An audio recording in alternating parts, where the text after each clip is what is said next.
Bonjour tout le monde, j'espère que vous allez bien et bienvenue dans ce jour 3 et du coup cette troisième vidéo sur une série. Et vous l'avez vu dans le titre aujourd'hui et ça va en lien avec les deux autres séries que j'ai fait en ce début de semaine puisqu'on est sur des séries Netflix et du coup aujourd'hui on va parler de The Umbrella Academy et franchement c'est une série que j'adore donc j'avais trop hâte de faire une vidéo là-dessus et en fait j'attendais que la série soit vraiment officiellement terminée pour faire une vidéo de fax donc let's go! La série elle est basée sur un comic et les personnages du comic étaient eux-mêmes basés sur les personnages de Wes Anderson. Au début ça devait être une adaptation en film avec le studio Universal avant de devenir une série. La série, elle a été tournée à Toronto. Donc même la saison 2 qui se passe à Dallas, ça se passe à Toronto. Sauf pour les scènes qui se passent sur le Grassy Knoll au Dealey Plaza avec tout ce qui est meurtre de JFK et tout ça. Là, c'est vraiment à Dallas. Sinon, tout le reste, ça se passe à Toronto. Et d'ailleurs, il faisait super froid à Toronto. Et donc, il y avait la scène où ils tournaient sous la pluie. Et ben, ils avaient extrêmement froid. Et dans la saison 2, à la fin de la saison 2, quand il y a de la neige... Et ben en fait c'est de la vraie neige, ils ont juste joué avec. Une saison met environ 18 mois à être produite, du tournage du coup jusqu'à la post-prod. Et c'est vrai que moi je trouve ça énorme, et en plus je trouve pas que The Umbrella Academy ce soit une des séries où il y a le plus de post-prod à faire. Après, je suis pas du métier, qu'est-ce que j'en sais, qu'est-ce que je raconte. Et moi je me rappelle de l'époque où nous on avait juste à attendre 2 mois, genre les vacances d'été, pour avoir la suite d'une de nos séries. Et là maintenant faut attendre 1 an, 2 ans, 3 ans, 4 ans des fois. Je me dis c'est abusé. J'aime pas du tout moi ce nouveau format, je crois que je l'ai déjà dit dans mes vidéos. Moi je préfère vraiment le format old school où c'était des séries avec des longues saisons avec plusieurs épisodes. Là franchement les saisons où il y a 8 épisodes ça me gave. En fait moi j'aime bien binge-watcher les séries. J'aime bien quand il y a beaucoup d'épisodes, quand il y a beaucoup de saisons et quand on n'a pas à attendre des années pour avoir la suite quoi.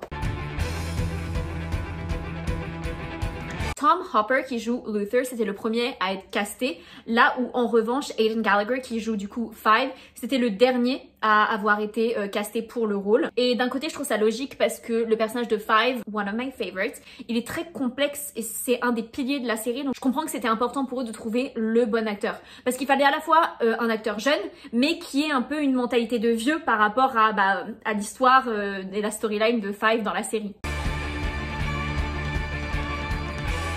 Et d'ailleurs, Aidan, il avait 15 ans quand il a commencé à tourner la série, ce qui fait que légalement, il n'avait pas le droit d'être présent lorsqu'il y avait des flingues sur scène. Et du coup, moi je trouve ça trop drôle parce que quasi la majorité des scènes de Five, il y a des armes. Il dit bah du coup en fait c'était pas lui qui tournait à ces moments-là, c'était son doubleur. De son côté à lui, Justin H. Min, qui du coup joue le rôle de Ben, il a dû garder sa participation à la série très secrète.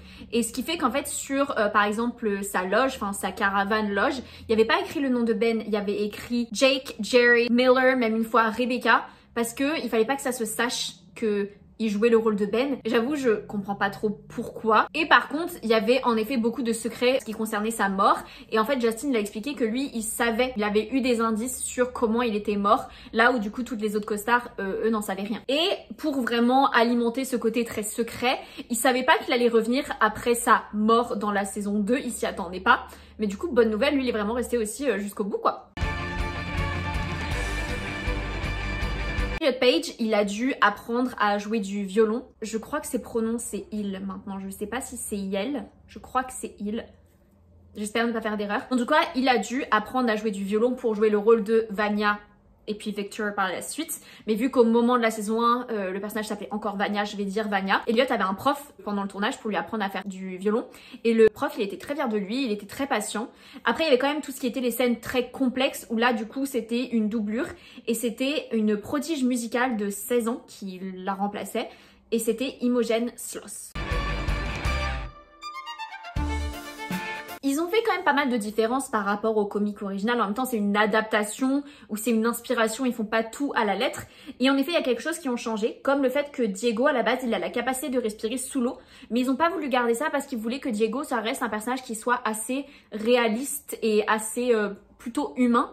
Tout comme le fait qu'ils ont enlevé à Klaus sa capacité de voler. Après, ils font un clin d'œil dans la saison 2 justement au fait que Klaus peut voler lorsqu'il y a la scène où Ben, qui est du coup invisible aux yeux de tout le monde, le porte et du coup ça lui donne l'impression de voler. Autre différence, il y a aussi le fait que Luther et Five dans les comics sont supposés être frères jumeaux.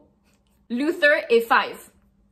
Tu peux pas faire plus opposé dans la série. Klaus, c'est supposé être une fille et Diego et Vanya, ils sont supposés être en flirt. J'arrive pas à imaginer tout ça, mais soit.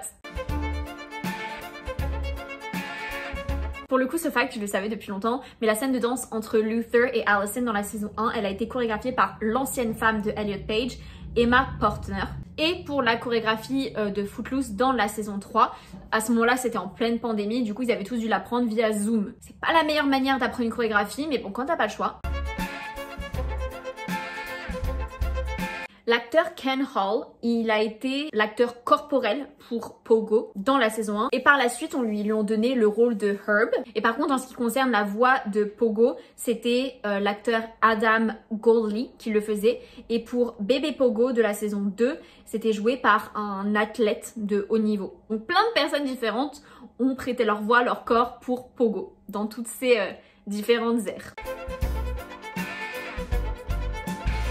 Contrairement à un fact dont j'ai parlé dans la série Lucifer, le corps de Luther ici, il est pas CGI, il est vrai. C'est un costume que l'acteur Tom, il doit porter à chaque fois. Et en vrai, je trouve qu'ils ont pris une bonne décision parce que sinon ça aurait fait trop fake. Comme j'avais dit dans ma vidéo sur Lucifer, je trouve que ça faisait fake et on voyait que c'était du CGI. Donc là, je trouve qu'ils ont pris une bonne décision. Après, j'espère que c'était pas trop désagréable pour l'acteur Tom, même si malheureusement ça va avec les risques du métier. Mary J. Blige, qui du coup jouait Cha-Cha dans la saison 1, elle a absolument voulu apprendre les arts martiaux. Elle voulait faire elle-même ses scènes d'action. Et s'il voulait pas, elle aurait pas accepté le rôle. On adore les actrices qui sont très dévouées comme ça.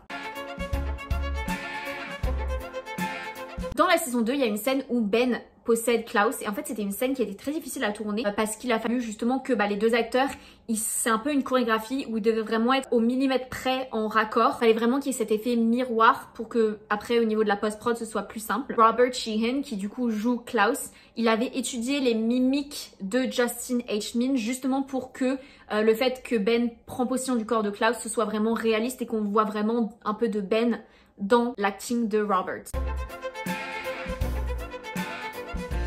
À la base, le personnage de The Handler devait être masculin, mais quand ils ont décidé de le faire devenir féminin, l'actrice, pour eux, il n'y avait aucun doute. Il fallait que ce soit Kate Walsh et du coup, ils l'ont appelée directement et heureusement, elle a accepté. Voilà, cette vidéo est terminée. J'espère qu'elle vous a plu. J'adore vraiment cette série. C'est vrai que j'ai commencé à la regarder pour Robert Sheehan parce que j'adore Robert Sheehan. Il était dans la série Misfits et son personnage de Nathan, c'était vraiment genre mon personnage préféré. Et j'aime beaucoup l'acting de Robert. Et c'est vrai que son personnage de Nathan dans Misfits et son personnage de Klaus dans The Umbrella Academy, ils sont souvent comparés puisqu'on est sur deux personnages qui sont immortels, qui sont un peu foufous. Un homme avec une énergie féminine très développée, mais en même temps Klaus il est bisexuel, donc non, il est gay, donc forcément, où est-ce qu'il est pas pan finalement, Klaus? Ouais, parce que je crois en fait il aime tout le monde, Klaus. Et bref, et du coup, c'est vrai que à la base j'ai regardé la série pour Robert Sheehan et après j'ai regardé par la suite parce que j'aimais beaucoup le principe. Je la trouve extrêmement drôle, je trouve qu'ils se prennent pas au sérieux. Évidemment vers la fin ça part un peu en cacahuète et j'étais un peu déçue de la fin, mais après je vois pas trop comment ils auraient pu le faire autrement par rapport à tout ce qu'ils ont construit depuis la saison 1. Mon personnage préféré, il y a Klaus évidemment, mais Five c'était vraiment mon coup de cœur parce que je m'y attendais pas quand j'ai découvert la série. Et je trouve vraiment que l'acteur c'est le plus jeune, mais il est dingue. Et du coup je trouve ça ouf que là je crois qu'il a arrêté l'acting pour se concentrer un peu sur sa vie perso. Je me dis mais waouh, pourtant c'est tellement fort. Après je comprends, il est jeune, il faut qu'il profite. Dites-moi vous dans le commentaire quel était votre personnage préféré de cette série. Et du coup je vais arrêter la vidéo là et moi je vous dis à demain pour une nouvelle vidéo fact sur des séries. Bye!